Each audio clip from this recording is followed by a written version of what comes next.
Hola, ¿cómo están todos? Soy Alex Godoy, profesor asociado de la Universidad del Desarrollo, y gracias al Centro de Resiliencia Climática, Belmont Forum y la iniciativa IAI por esta invitación.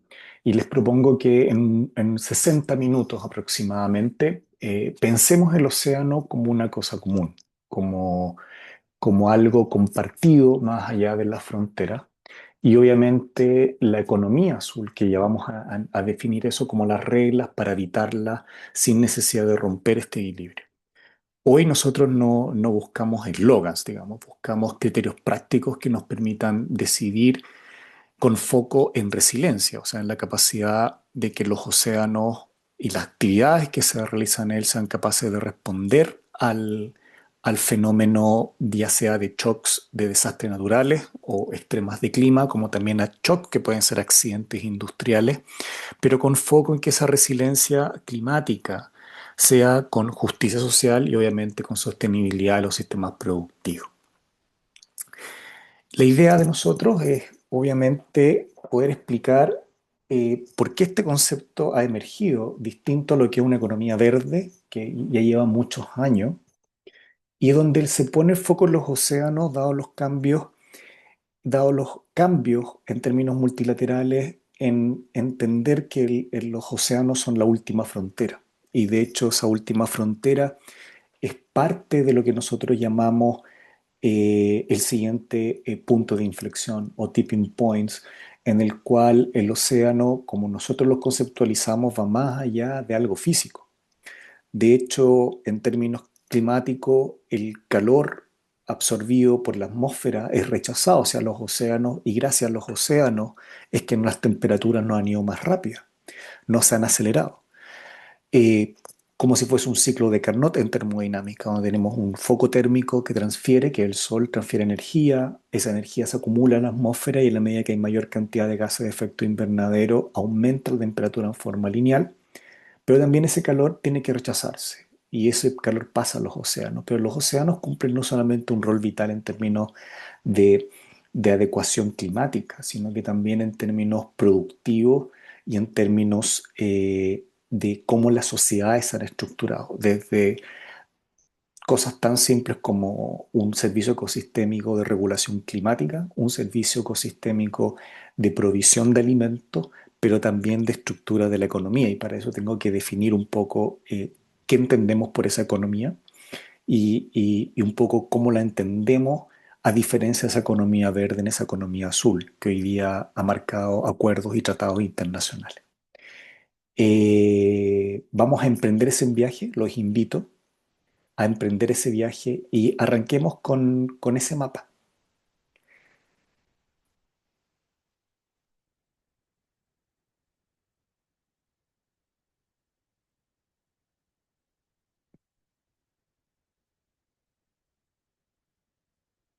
Como pueden ver, el módulo 7 comprende la economía azul en términos de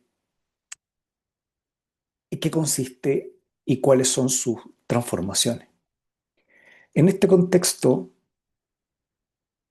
la economía azul, hoy día vamos a ver que lo más relevante para nosotros va a ser que ustedes finalicen, los y las estudiantes, en que puedan definir tranquilamente qué es lo que entendemos por una economía azul, ¿ya?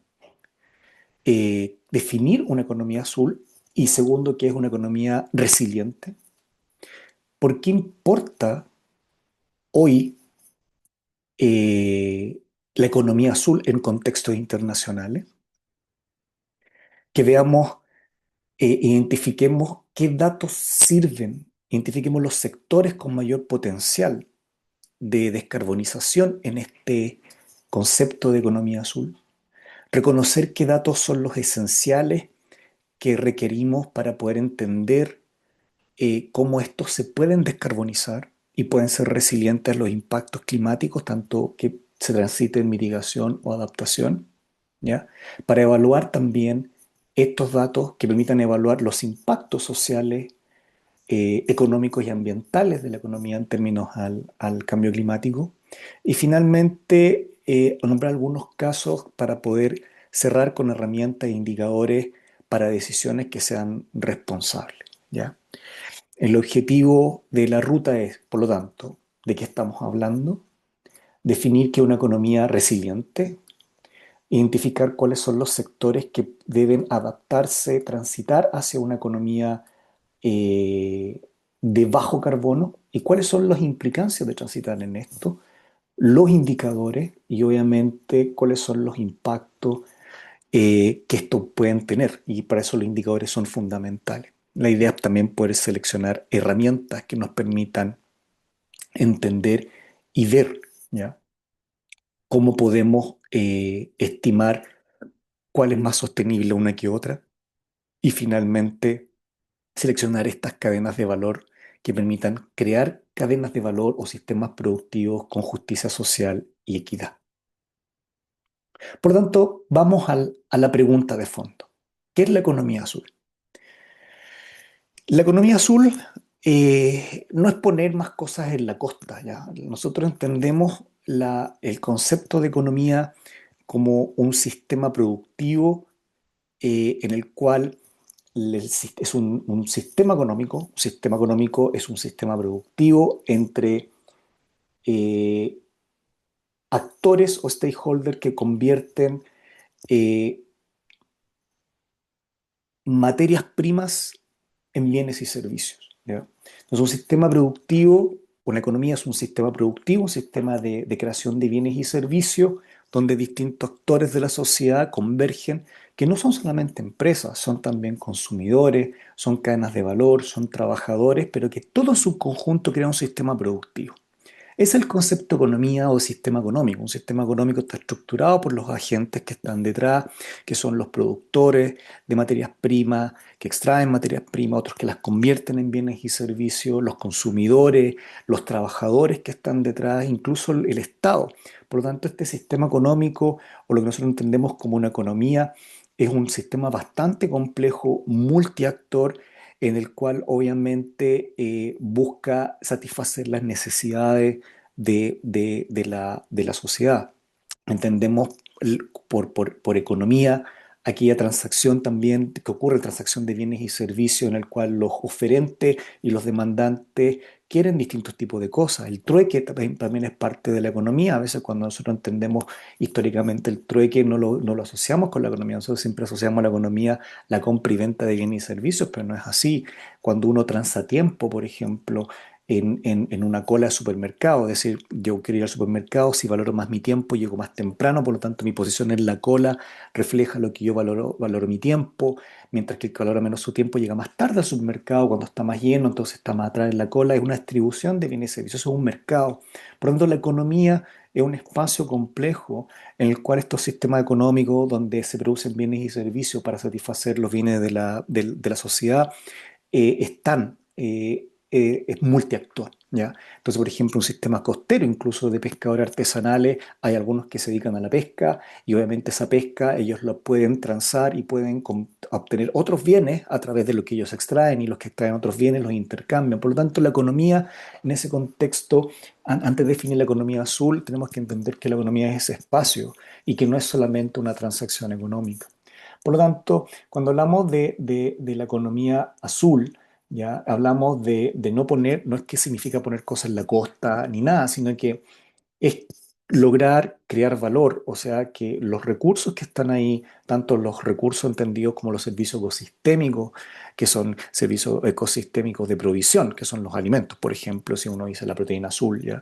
O servicios ecosistémicos de regulación, o sea, los arrecifes de coral y numerosos ecosistemas, los ecosistemas marinos permiten la regulación climática, ¿ya? O simplemente estéticos, que es cuando uno va a la playa y uno dice, me encanta ver el océano, el acceso a los océanos, que es algo que tiene que estar salvaguardado para todo, es parte de esa economía. Esos son bienes que crean valor. El valor, con tanto un valor personal, un valor espiritual. Eso es lo que nosotros llamamos servicio ecosistémico y los ecosistemas marinos tienen sus compartimentos al igual que todos los servicios ecosistémicos. Por lo tanto, es un enfoque, es crear valor en el mar, pero la idea es cómo ahora nosotros en ese sistema económico de producción de bienes y servicios, ya sean estéticos, culturales, regulatorios, porque muchos de los servicios basados en naturaleza buscan simplemente proveer servicios regulatorios. ¿Cómo está este valor que hay? ¿Ya? Porque la conservación de los ecosistemas marinos crea valor, ¿ya? Crea valor no solamente estético, sino también climático y también a nivel de biodiversidad. Se realiza, pero respetando límites ecológicos y ojalá que ese beneficio se distribuya equitativamente en la población. Entonces, imaginemos, por ejemplo, dos caletas o dos sectores o dos caretas vecinas. Una produce sin medir los impactos, o sea, extrae sin medir los impactos, y la otra planifica con la comunidad esa extracción, mide empleo local, exige trazabilidad a los productos la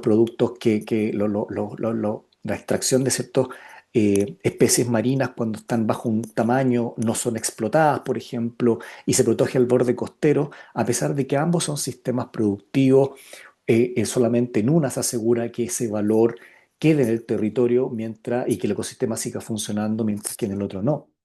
Entonces, esto no es no es gestión la economía azul, ni tampoco un tema de no es romanticismo, sino que tenemos que fijar reglas para que ahora ese sistema productivo o este sistema económico productivo no se agote. Tenemos que crear reglas, datos y obviamente que mantenga el bienestar para todos, ¿ya?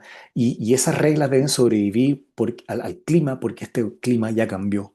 Por lo tanto, la economía azul es un enfoque que se desarrolla eh, en términos basado en el océano. O sea, la economía azul es todos aquellos sistemas económicos, sistemas productivos que reconocen los límites ecológicos, que busca crear valor público, o sea, que el beneficio se distribuye en la población y no solamente los que viven ahí, sino que ojalá quien no vive cerca de los océanos también lo pueda recibir. O sea, un producto, por ejemplo, que no esté expuesto, por ejemplo, a contaminantes, o, por ejemplo, cuando tenemos la producción marina, por ejemplo, de especies que son capaces de acumular mercurio, que no sean capaces de exponer a la población, de asegurar una distribución equitativa, beneficio a largo plazo, es lo que se busca.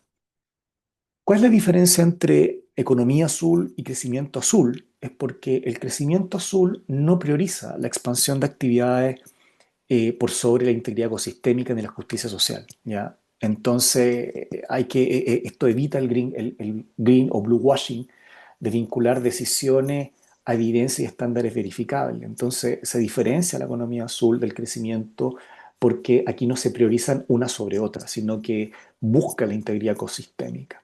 El propósito de la economía azul es básicamente compatibilizar la productividad, o sea, la productividad sea turística, de observación, de servicios ecosistémicos culturales, la conservación de los recursos y del incremento de la biodiversidad que permiten tener ecosistemas más fructíferos y el bienestar social, es decir, la gente que trabaja en la explotación de este tipo de servicio ecosistémico, pero salvaguardado mediante políticas, ¿ya? Inversiones ambientales y prácticas empresariales o industriales, entendiendo industria privada o industria pública, porque hay empresas que son públicas que ahora buscan internalizar esos costos ambientales y sociales. Por lo tanto, podríamos decir que la economía azul es un desarrollo que se basa en nuestros océanos y que debe respetar los límites ecológicos o lo que hemos llamado las fronteras ecológicas que no tenemos que sobrepasar, que genera un valor público en términos de su acción y que distribuye los beneficios con equidad y que tiene diferencias con el crecimiento azul y que se aleja de los riesgos de greenwashing, ¿ya? En ese caso, una economía resiliente al clima es una economía que es capaz de seguir funcionando en el tiempo.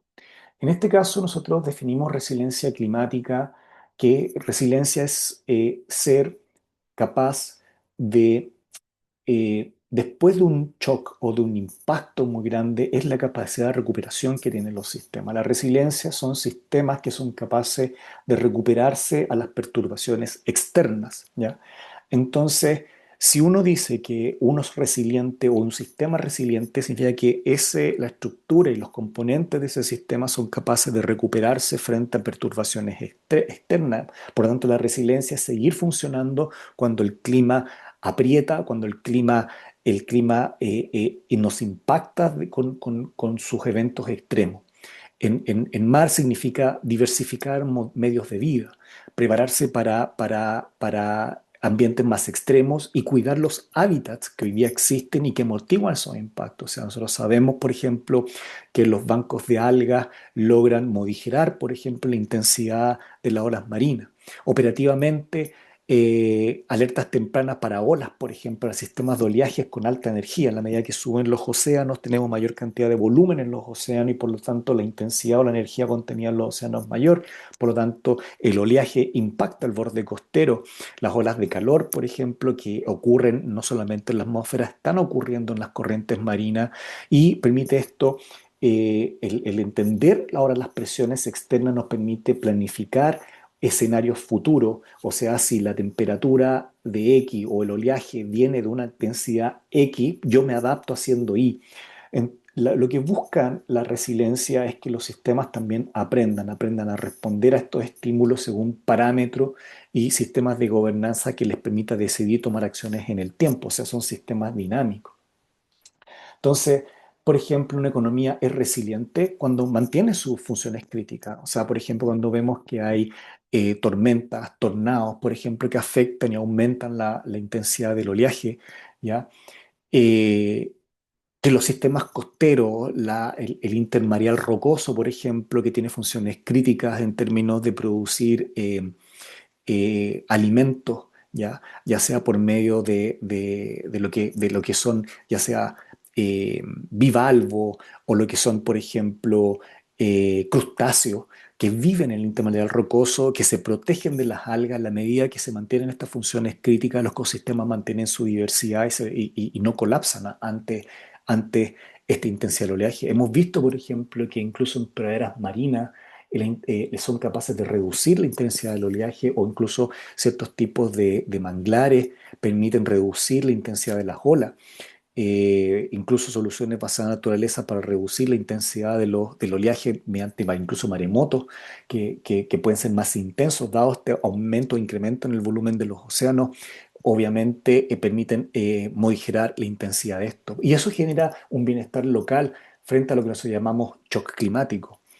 Y eso exige de que ahora el borde costero lo entendamos como una diversificación de medios de vida, ya no solamente como una comunidad costera, una caleta de pescadores que vive un espacio específico, una actividad específica, sino que tienen que diversificarse en términos de la preparación de estos eventos extremos que van a generar desde, por ejemplo, colapsos en los sistemas productivos, pero también impactos, por ejemplo, a nivel de contaminación o, por ejemplo, a nivel de vida.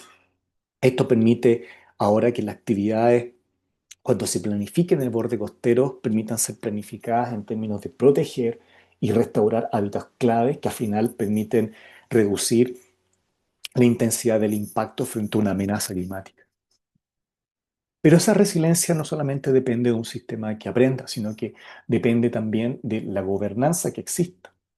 Entonces, cuando nos preguntamos la gobernanza es un concepto que se ha utilizado mucho este último tiempo y que tiene que ver con cómo los sistemas son capaces de autorregularse. Y para eso tenemos que entender que es una coordinación multiactor y lo principal es poder entender que esa coordinación multiactor tiene roles claros. O sea, el sector público tiene un rol regulatorio, tiene un rol de poner reglas, de fijar las reglas, de fijar los los penalties o las faltas cuando uno pasa a llevar cierto tipo de reglas, como también los incentivos, los roles claros de la comunidad. La comunidad tiene ciertos roles de autocuidado, tiene ciertos roles de ser también vigilante, tiene ciertos roles de enriquecer la discusión por medio de, tanto como actores locales, de demostrar o de presentar cuáles son los problemas locales que muchas veces en estos actores que son más nacionales o suprarregionales no son capaces de ver. Y para eso tiene que existir lo que nosotros llamamos una información abierta y un aprendizaje adaptativo, porque al final la gobernanza depende de las relaciones entre nuestros multiactores. No existe una regla para poder hacerlo. Podemos intuir ciertas buenas prácticas o prácticas que permiten una gobernanza saludable, pero finalmente estamos hablando de información y de canales de comunicación que permitan un aprendizaje adaptativo. Los instrumentos incluyen desde cosas tan simples como seguros paramétricos, planificación por escenario, fondos de emergencia, mesas de trabajo, etcétera. Tenemos distintos tipos de aproximación. ¿Cuáles son los resultados entonces de una economía azul resiliente al clima? Primero, que tenga una continuidad operativa. Significa que las actividades que dependen de nuestros océanos sean capaces de perdurar en el tiempo. Segundo, que sean capaces de reducir las pérdidas en el tiempo cuando existe un impacto de una amenaza climática y finalmente que también en las épocas de beneficio, estos beneficios sean distributivos y sostenidos en el tiempo. Por lo tanto, hablamos de tres condiciones claves en una economía azul. Uno, la diversificación de medios de vida y la preparación ante eventos extremos. Dos, la protección y restauración de los sistemas marinos y costeros, no porque nos guste, sino porque la restauración de estos ecosistemas aumenta la resiliencia biológica y la capacidad de responder frente a amenazas externas. Y finalmente, una gobernanza adaptativa multiactor que actúa a nivel local, pero apoyada a nivel regional y a nivel suprarracional, que también sea basada en la evidencia, o sea, la comunicación de la evidencia, el compartir casos entre todos permite enriquecer esa discusión. Ahora, dentro de los riesgos climáticos para el sector oceánico, ya, el IPCC a través de los ciclos, de los eventos, hemos discutido numerosas veces cuáles son los eventos que hemos ido viendo y hay eventos que antes eran muy poco frecuentes, que se han vuelto altamente recurrentes y no solamente altamente recurrentes, sino que además se han vuelto con una intensidad que es mayor. Si tuviésemos hoy día de estos tipos de amenazas o de riesgos climáticos clave, ¿ya? Hay tres fuerzas grandes que están hoy día moviendo el tablero a nivel global. Y esto tiene que ver, está directamente relacionado con el incremento de las temperaturas en las masas oceánicas. Primero, hemos visto de que así como existen olas de calor a nivel atmosférico, también existen las olas de calor marina. Y las olas de calor marina no solamente han aumentado su frecuencia, sino que han aumentado la temperatura. El aumento de temperatura de los océanos produce cambios físico-químicos que ustedes tienen que haber visto. O sea, la solubilidad de los gases disminuye. Y en la medida que la solubilidad de los gases disminuye, la probabilidad de encontrar zonas anóxicas, o sea, con bajos niveles de oxígeno, es más alta. Y eso genera unos ciertos niveles de eutroficación y obviamente está correlacionado con especies invasoras. De hecho, especies algales, ya como hemos visto, bloom algales productos de esto y eso genera también potenciales accesos de especies que generan toxina y que provocan mortalidades masivas. ¿Ya? Eso también genera riesgos sanitarios y esos riesgos sanitarios generan también caída en las capturas y en las cosechas de las personas que viven allí y la extracción de recursos, tanto algales como de marisco o de la pesca, ¿ya?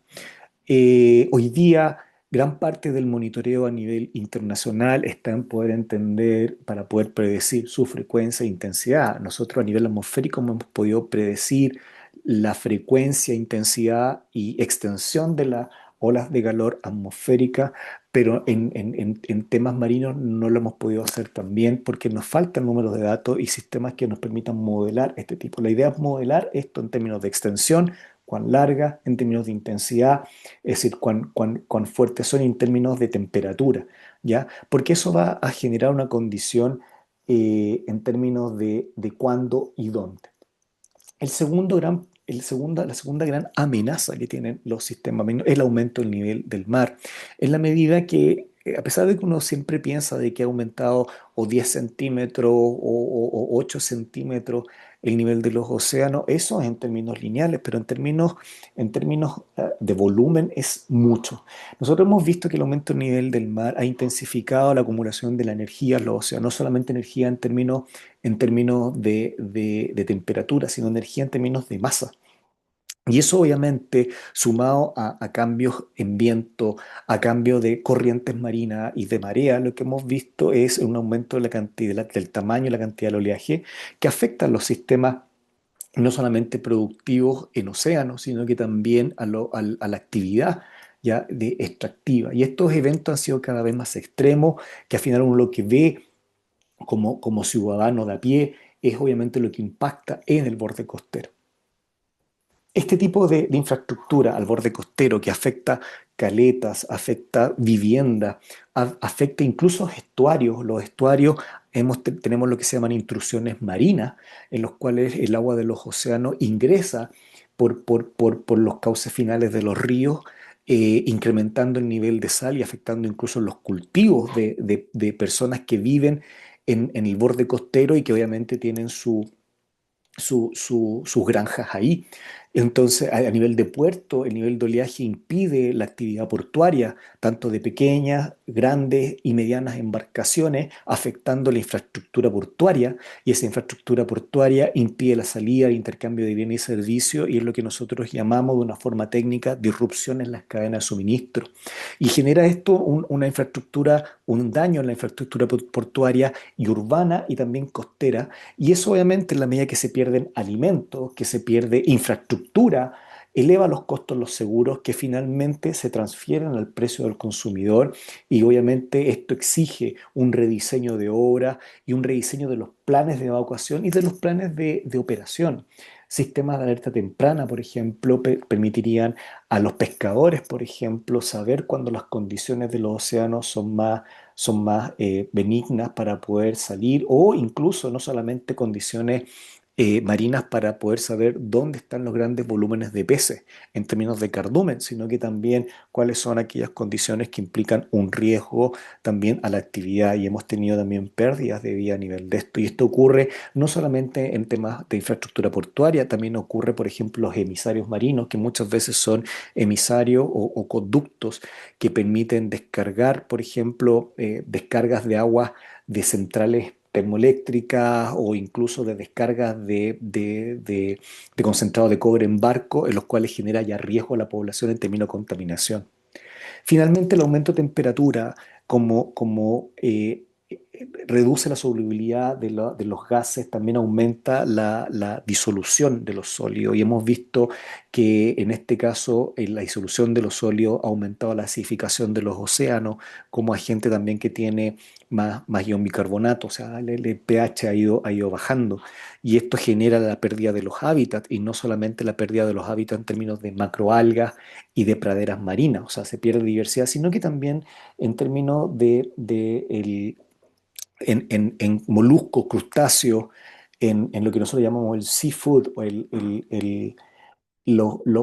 las larvas hoy día, dado el aumento de acidez, han empezado a tener shells, como sus exoesqueletos han empezado a disolver. Entonces hemos visto, ¿no?, en distintas partes del mundo, donde por ejemplo la extracción del camarón o ciertos tipos de bivalvo, a pesar de que los bivalvos dejan numerosas larvas en la población, esas larvas son cada vez se asientan menos en la roca, producto de que la acidez eh, acelera el proceso de disolución de la cápsula, del exoesqueleto, del shell que nosotros llamamos. Y esto reduce la productividad, obviamente, disminuye la disponibilidad de alimentos a partir de los océanos, la resiliencia del ecosistema, y esto afecta tanto a pesquería artesanales como también al turismo y la naturaleza. Por lo tanto, sí, resumiendo, los riesgos climáticos claves para el sector oceánico los podemos reducir en: uno, olas de calor marina en extensión, intensidad y colapsos productivos; dos, aumento del nivel del mar y eventos extremos en términos de oleaje; y tercero, la acidificación y pérdida de hábitats claves que son asociados a los océanos. Ahora, ¿cómo hacemos esto en un contexto de justicia social, equidad y sostenibilidad? Es bastante complejo porque tenemos que pensar de que hoy día no solamente tenemos desafíos físicos en términos eh, climáticos, sino que los impactos del cambio climático lamentablemente golpea mucho más fuerte a las comunidades vulnerables. Y eso tiene una razón, una lógica muy simple. Usualmente las comunidades más vulnerables viven en sectores que son menos protegidos, tienen acceso a infraestructura que no responde de buena forma en términos de resiliencia frente a climas extremos. O sea, la capacidad de una casa o una vivienda de personas que no tienen un ingreso suficiente, son casas que obviamente son más vulnerables a los shocks climáticos, tanto en aumento de temperatura como, por ejemplo, en extremas de frío. Hemos visto que esto también ocurre cuando las viviendas, por ejemplo, no están adaptadas al aumento de la intensidad del oleaje. Lo hemos visto en el borde costero nacional, como en otras partes en el sudeste asiático, donde las intrusiones marinas o el aumento del oleaje no solamente afecta a los sistemas de cultivo y de producción local, sino que también afecta la infraestructura de vivienda, generando además un costo para ellos.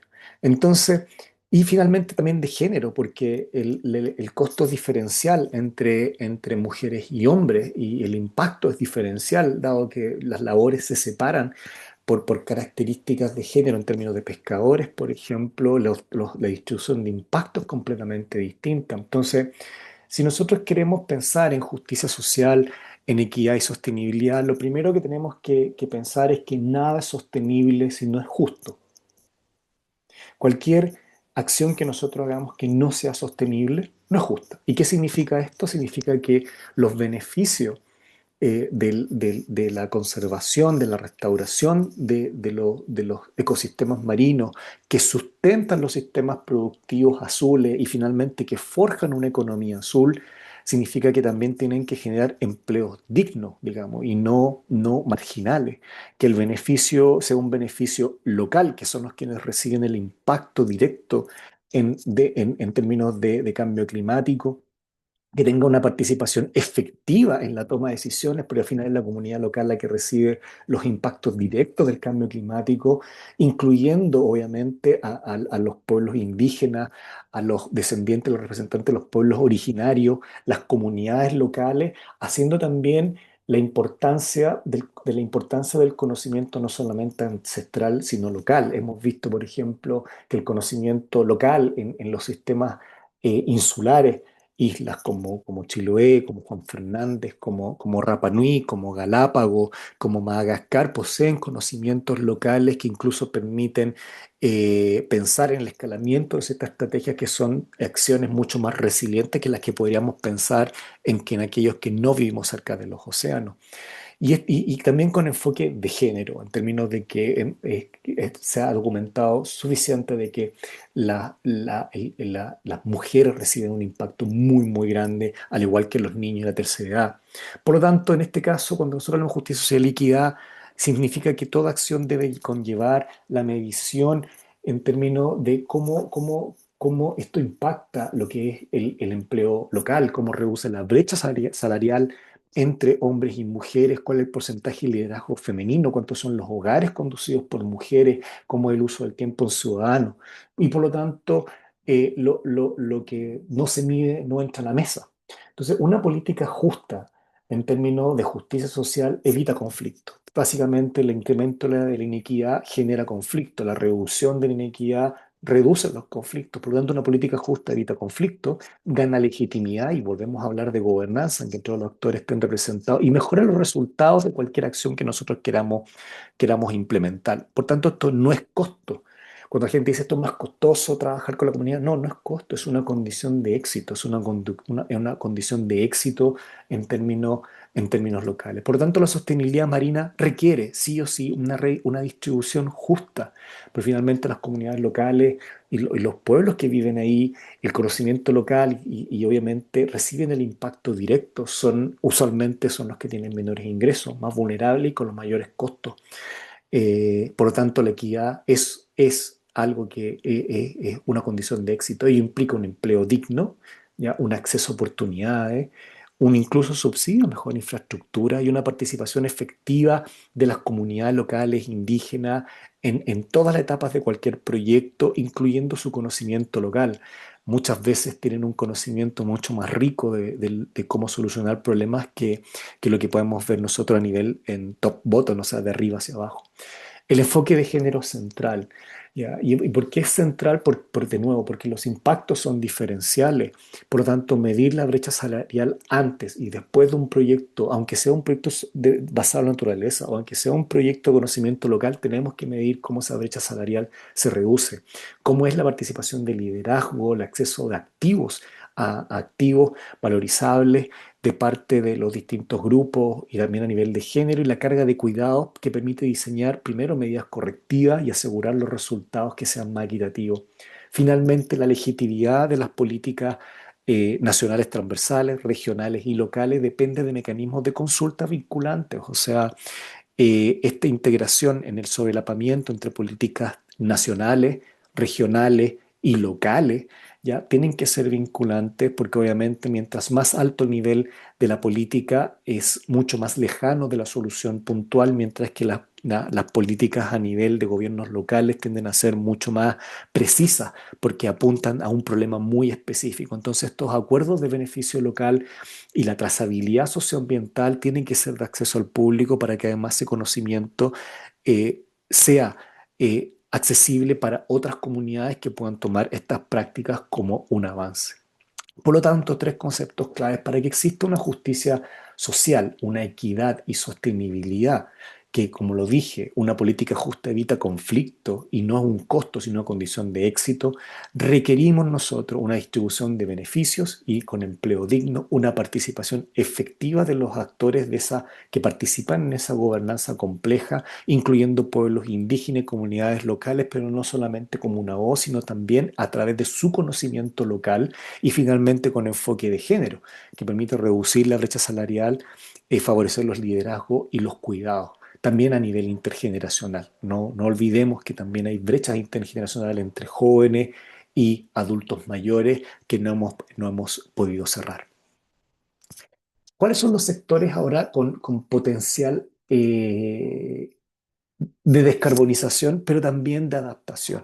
Y aquí nosotros, si tuviésemos, es difícil responder esta pregunta porque existen numerosos servicios ecosistémicos, de los cuales servicios ecosistémicos culturales, servicios ecosistémicos de provisión o de regulación climática que nos proveen los océanos, ¿ya? O nos proveen este mar azul. Por lo tanto, si tuviésemos que dividirlo en los cuales tenemos hoy día sentido de urgencia, en un recorrido rápido se diría la producción de alimentos marinos como bivalvos y macroalgas de los cuales vive la gente. ¿Por qué? Porque los bivalvos y las macroalgas son proteínas de baja huella de carbono, que si cuidamos la capacidad de carga, o sea, la capacidad de habitantes que viven ahí, como la calidad de las aguas, en términos de no más emisarios marinos, o por lo menos emisarios que no afecten la biodiversidad, ya vamos a tener una mejor calidad de alimento. Por lo tanto, las proteínas y la biomasa con baja huella requieren de una gestión de capacidad de carga, o sea, dónde estamos extrayendo, cuántas personas viven ahí, de la calidad del agua que están recibiendo y de un ordenamiento espacial que permitan que estos productos lleguen a no solamente el sector local, sino que lleguen a más parte de la población. El segundo son puertos tanto en términos de electrificación de equipo, ya de enfriamiento, de eficiencia energética y de una logística digital que permita reducir operación y mejorar la calidad del aire local. Hemos visto que los puertos, usualmente uno siempre pone un puerto y llegan todas las industrias, y esto lo hemos visto en los distintos puertos a nivel nacional como a nivel global. Un puerto es atractor de desarrollo industrial. Por lo tanto, cualquier puerto hoy día que está instalado necesita tener un retrofit, un reacondicionamiento, una actualización que permita moverse a temas de mitigación como también de adaptación, o sea, que continúen operando para hacer frente a los shocks climáticos, pero también que permitan reducir su huella de carbono, además porque están asociados a cadenas logísticas con camiones que se basan en términos de transporte a nivel de petróleo. Tres, el transporte marino. ¿Ya? Estamos hablando de transporte marino, hablamos de la eficiencia operativa de las naves, de los barcos, que no solamente es un tema, piensen que un tercio de todo el tráfico del comercio del transporte marítimo es para transportar combustibles fósiles. Por lo tanto, la eficiencia operativa de estas naves en términos de velocidad, de routing, de ruteo o de casco limpio, que el ruteo va a depender de las condiciones climáticas de nuevo, ¿ya? y de combustibles con transición de trazabilidad son desafíos que tiene el transporte marítimo, especialmente para países como nosotros, que somos países exportadores entre el norte y el sur global. La eficiencia operativa, los combustibles de transición son un área susceptible de descarbonizarse. Pasar ahora a actividades como de energía eólica offshore, o sea, en ambientes marinos, en la medida que se pueda. Es más caro, pero a la vez es mucho más seguro y te reduce incluso muchas veces los conflictos que se pueden dar en términos de generación eólica en tierra. Existe un alto potencial si se sitúa evitando conflictos de uso y en áreas sensibles, o sea, en áreas en las cuales no existen, pues, usualmente no existen grandes vulnerabilidad en términos de diversidad de comunidades son un potencial muy grande.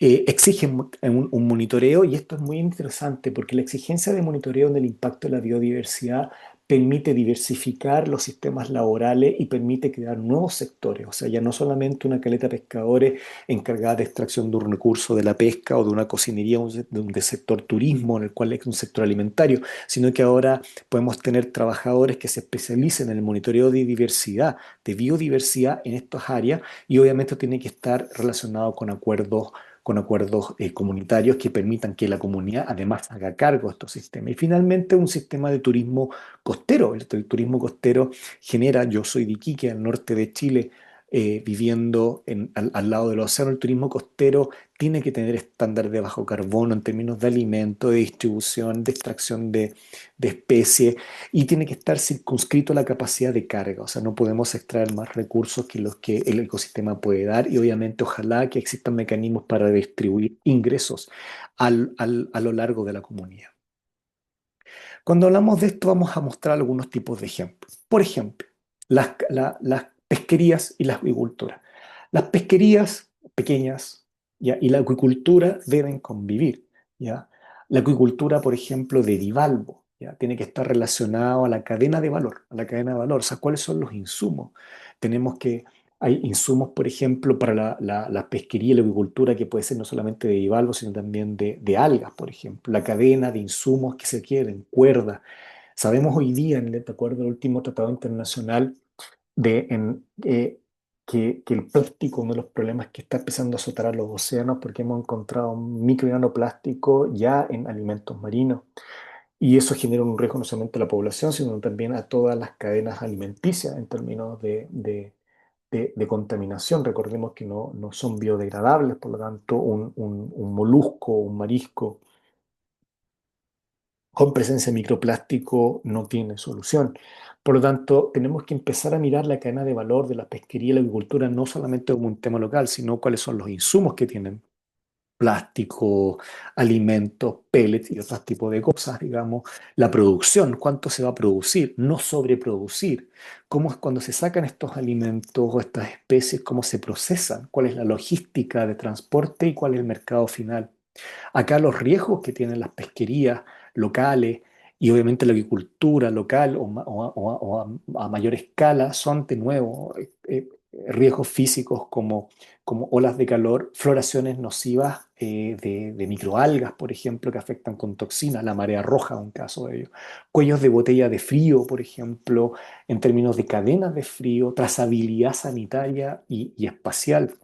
Y esto es uno de los desafíos que nosotros tenemos.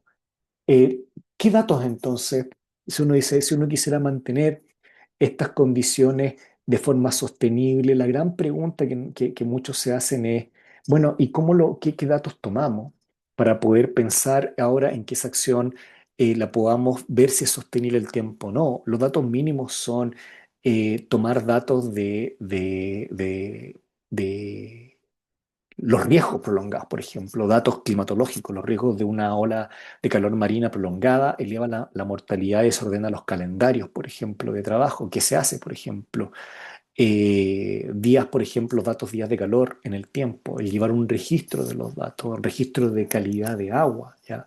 Registro de cosecha en términos asociados a datos climáticos y el empleo segregado por sexo, edad y oficio. Con eso definimos los que son, podemos hacer cosecha temprana, una cadena de frío eficiente y acuerdo con beneficio local. Si además nosotros, por ejemplo, asociamos estos sistemas de cultivo, de pesquería o de acuicultura con restauración de praderas o de pastos marinos cercanos, que son soluciones basadas en naturaleza, podemos bajar la intensidad de las olas, mejoramos los hábitats, mejoramos la biodiversidad, porque enriquecemos las cadenas alimenticias y sumamos con beneficios en términos de carbono azul. Las praderas marinas capturan carbono y por lo tanto generar resiliencia en los territorios. Entonces hablamos de desembarque, de esfuerzo de arte y de flota, registros de cosecha, calidad, concesiones, o sea, tomar datos y manejarlos de forma georreferenciada para poder comprender. ¿Cuáles son los indicadores que nosotros sugerimos? Bueno, las olas de calor, que son en términos ambiental, el porcentaje de empleo local,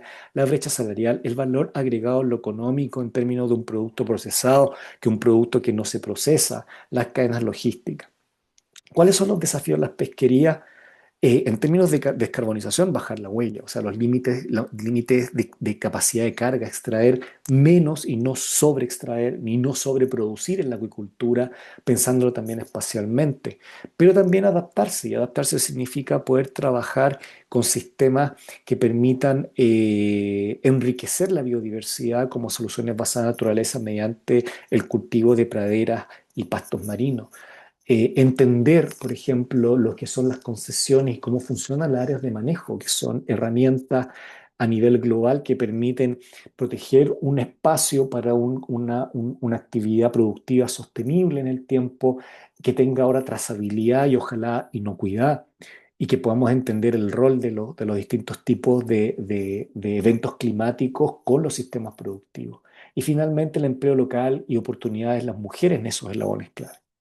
En términos de puertos y logística, lo que nosotros, los desafíos que nosotros tenemos son las operaciones portuarias, o sea, desde cuando llega una nave, puede ser una caleta, puede ser un puerto mediano, desde cuando atraca la nave, apaga los motores auxiliares y se conecta a la red de energía, ¿ya? Los sistemas de monitoreo, de revisión, ¿ya? Del porcentaje de naves conectadas, kilowatt hora, etcétera. Lo que tenemos que entender en términos de puerto y logística, estamos hablando de cosas muy técnicas que pueden ser desde kilowatts consumidos por hora en tiempos de operación de puerto, tiempos de atraque de cada barco. ¿Cuánto energéticamente nos cuesta un barco? O sea, cuando un barco viene y se hay que descargarlo, cuando un bote llega y descarga, ¿cuánto nos cuesta en términos de residuo, en términos de consumo energético, en términos de CO2 o de NOx que se puedan haber evitado?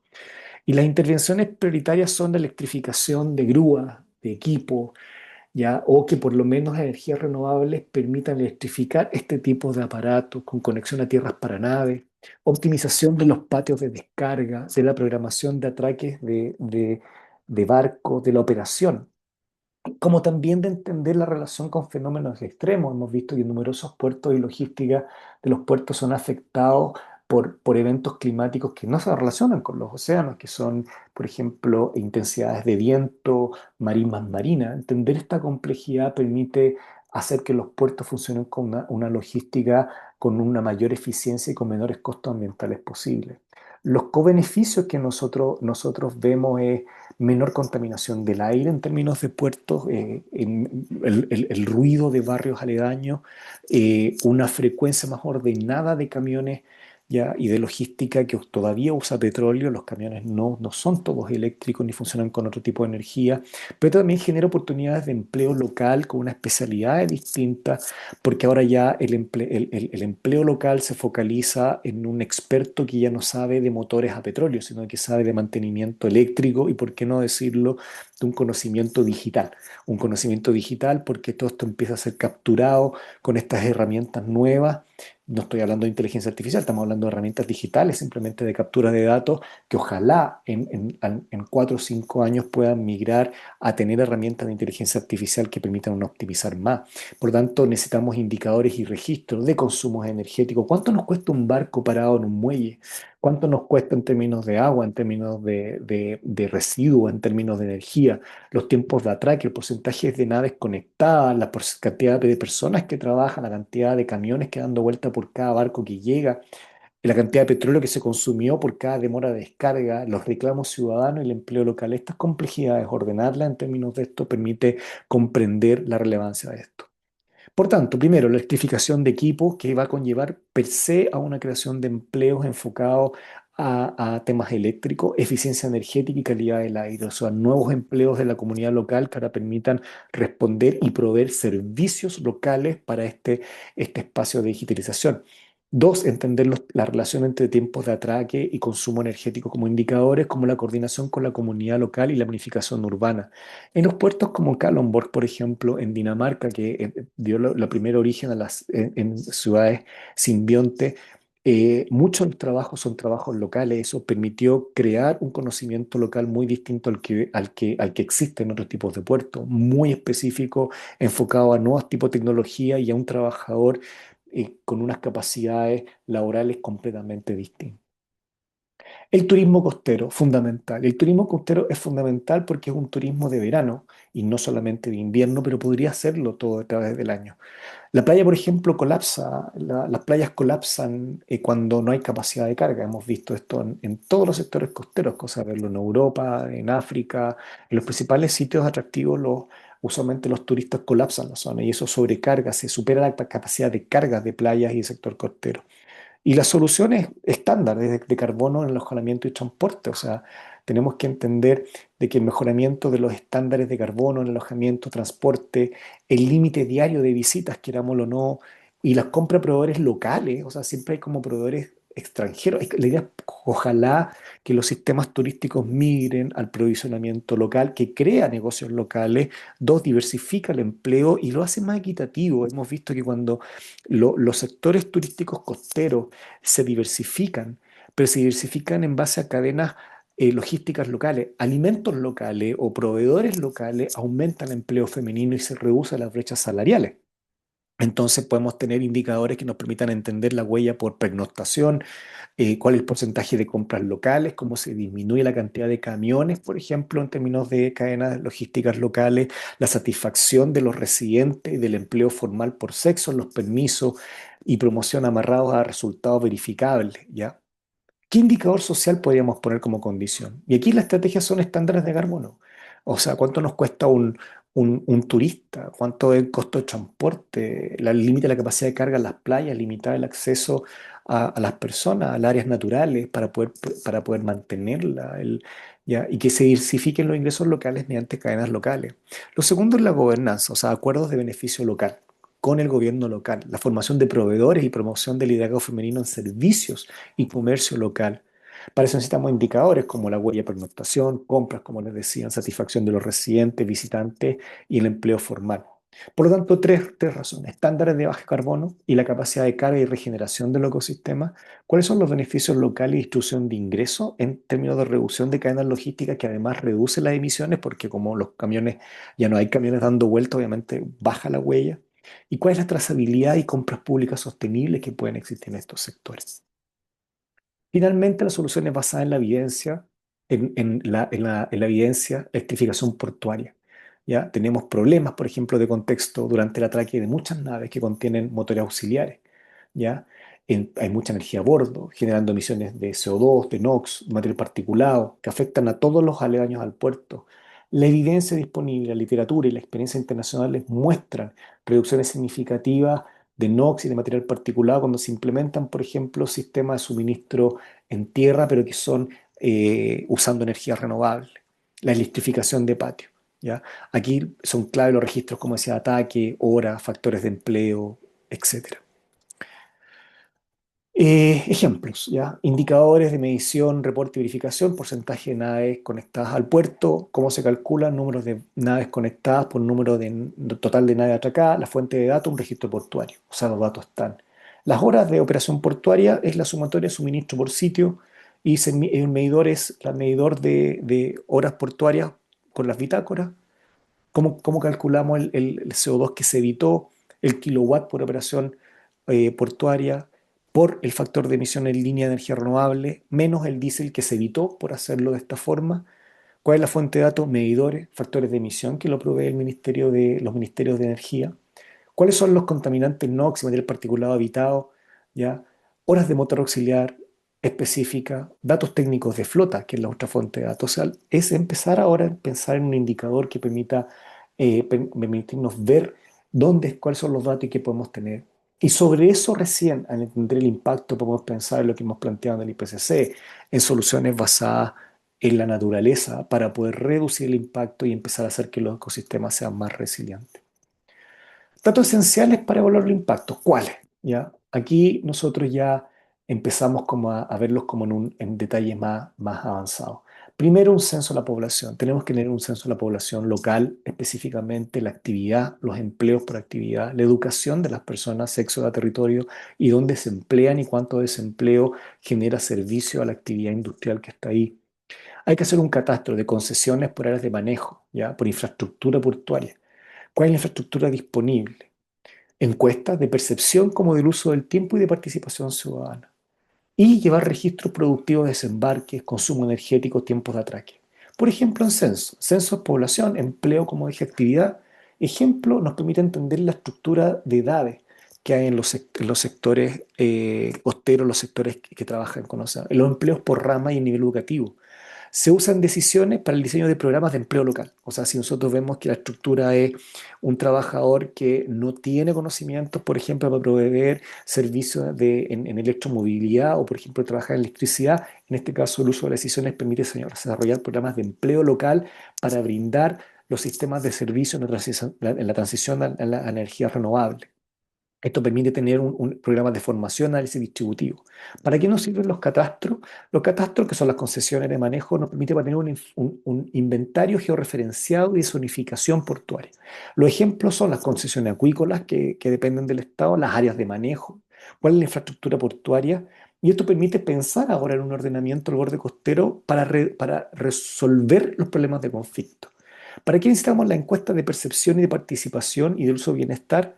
Pues es una encuesta comunitaria, tiempos de cuidado y satisfacción que permite entender la legitimidad, los acuerdos de beneficio local y la trazabilidad social. Los registros productivos, ¿para qué nos sirven? De operación, desempeño y consumo, para entender ejemplos como desembarque, cosecha, cuánto salió, cuánto se produjo de alga, cuánto se produjo de marisco. Estamos sacando más alimentos marinos de los que el ecosistema puede generar. Los tiempos energéticos por barco, ¿para qué nos sirve? Para el uso de eficiencia operacional, para ser mejores oficialmente, para generar reportes de medición, reporte y verificación de emisiones y generar metas de desempeño. ¿Cuáles son los indicadores de sostenibilidad que tenemos que partir? Sociales, económicos, ambientales. Ambientales, datos ambientales, días con olas de calor, estado de los hábitats, huella ecológica y huella energética. ¿Cuáles son los sociales? Empleo local, brecha salarial, brecha de género, liderazgo femenino, ¿ya? ¿Para qué nos sirven indicadores ambientales? Para saber la frecuencia mensual que tenemos de distintos tipos, así como tenemos los cambios en las mareas, podemos entender los cambios mensuales de las olas de calor, series locales, umbrales de gestión, alertas tempranas de riesgo. En el tema social nos permite saber la desagregación por sexo, edad, oficio y mecanismos vinculantes de beneficio local. Y en lo económico, que es el valor agregado local o la diversificación de ingresos comunitarios, si es que hay mayor diversificación de ingresos comunitarios, tenemos mayor cantidad de fuentes de empleo, nos permite relacionar compras públicas con compras privadas, hacer un seguimiento anual de metas progresivas, definir, por ejemplo, capacitaciones en áreas específicas para brindar servicios de soporte a la transición de energética en sistemas de electrificación. ¿Cuáles son las herramientas entonces finales para las decisiones responsables? Podemos utilizar numerosas. Análisis de ciclo de vida o huella, pero también no solamente análisis de ciclo de vida ambiental, lo que se llama también análisis de ciclo de vida de costos o life cycle costing o análisis social de ciclo de vida.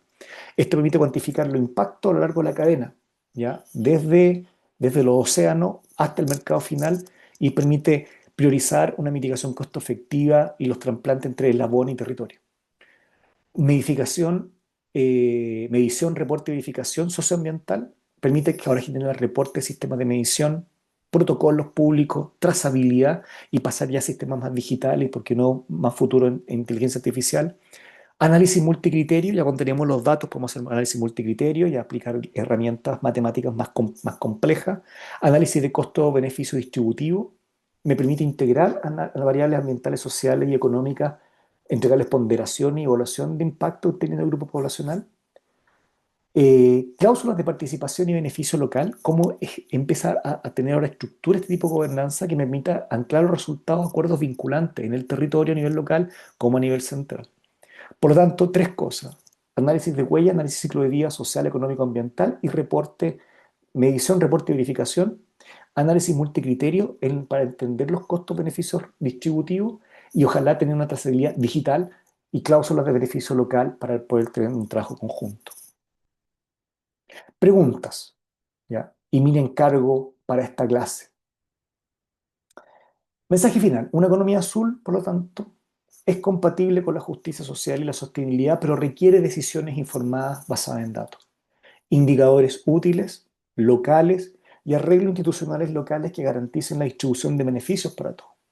La pregunta es, ¿quién gana y quién pierde y con qué evidencia? ¿Qué datos públicos respaldan la decisión y con qué calidad y periodicidad? ¿Cómo se reparte el empleo entre sexo, edad y oficio y los cuidados? ¿Cuál es la huella por unidad de valor y cómo se reduce? Les pido a ustedes que diseñen una ficha de una cadena de valor de un sector de elección que esté en un borde costero con 6 indicadores, al menos 3 ambientales y 3 socioeconómicos, indicando cuál es la fuente de datos, con qué frecuencia las tomarían, cuáles son los umbrales y cuál sería su uso para una decisión.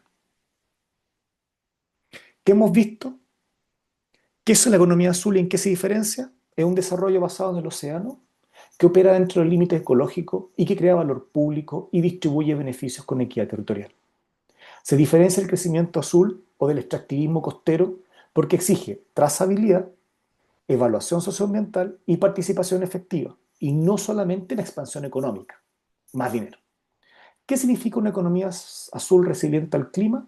La capacidad de mantener funciones esenciales y el bienestar local ante impactos o amenazas climáticas, como las de calor marina, aumento de niveles del mar, extremos de temperatura, acidificación de los océanos. Y esto se logra por medio de la diversificación de los medios de vida, de soluciones basadas en naturaleza, de la planificación de escenarios futuros, de las alertas tempranas, ¿ya? Y de la gobernanza adaptativa basada en datos. ¿Cómo compatibilizar el océano y la sostenibilidad y la justicia social? Simple. Mecanismos vinculantes de distribución de beneficios. Empleo local, cadenas logísticas locales, compra por proveedores locales, fondos comunitarios. ¿Cuáles son las salvaguardas ambientales? Enfoque de género, brecha salarial, liderazgo, consentimiento previo de pueblos indígenas y conocimiento local y instaurar sistemas de medición, reporte y verificación socioambiental y público. ¿Qué implica una transformación socioambiental en zonas marinas costeras? Cambios tecnológicos, cambios institucionales y cambios culturales y en modelos de negocio para poder redistribuir el poder y los beneficios. Hay una coproducción de conocimiento con las comunidades, un ordenamiento espacial marino y un financiamiento de la transición y fortalecimiento de las capacidades locales. Riesgos si no hay equidad en participación. Simple. Los riesgos son conflictos socioambientales, judicialización, retraso y cancelaciones, pérdida de legitimidad de los actores públicos, impacto distribuido de forma desigual entre mujeres, jóvenes, la pesca artesanal y una captura regulatoria. ¿Cómo pueden las comunidades beneficiarse o verse perjudicadas? Turismo, pesca, energía renovable.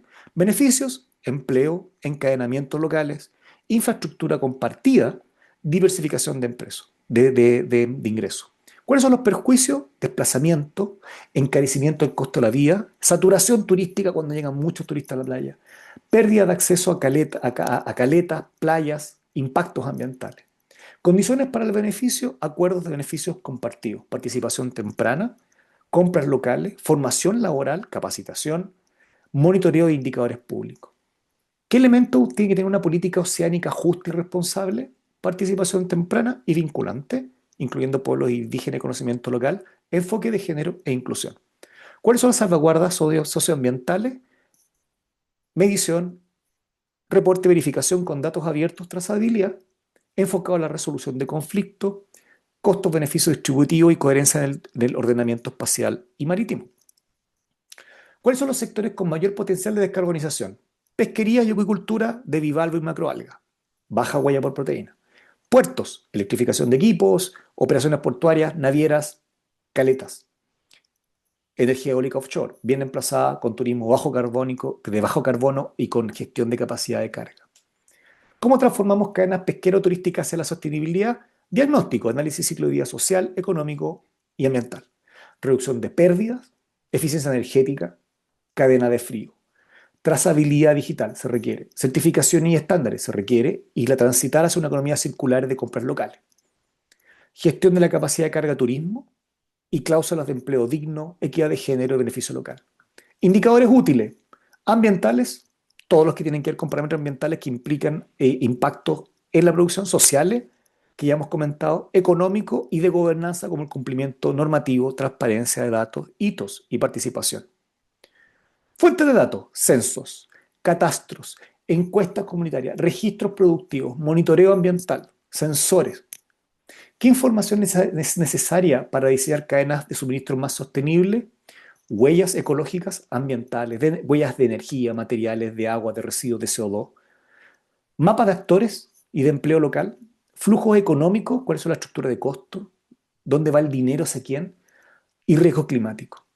¿Qué datos económicos ambientales se requieren para alinear inversiones marinas con descarbonización y justicia climática? Inventario de emisiones ambientales. Curva de abatimiento, cuánto nos cuesta abatir. ¿Cuál es el riesgo físico de un impacto, de una amenaza climática? ¿Cuál es el impacto en los servicios ecosistémicos? ¿Qué alternativas tenemos soluciones basadas en naturaleza versus las soluciones tradicionales? Económicos sociales, ¿cuáles son las externalidades sociales? La sensibilidad de precio, la distribución de beneficios entre género, entre edades.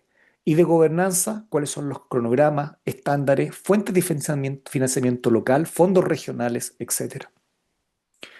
Gracias.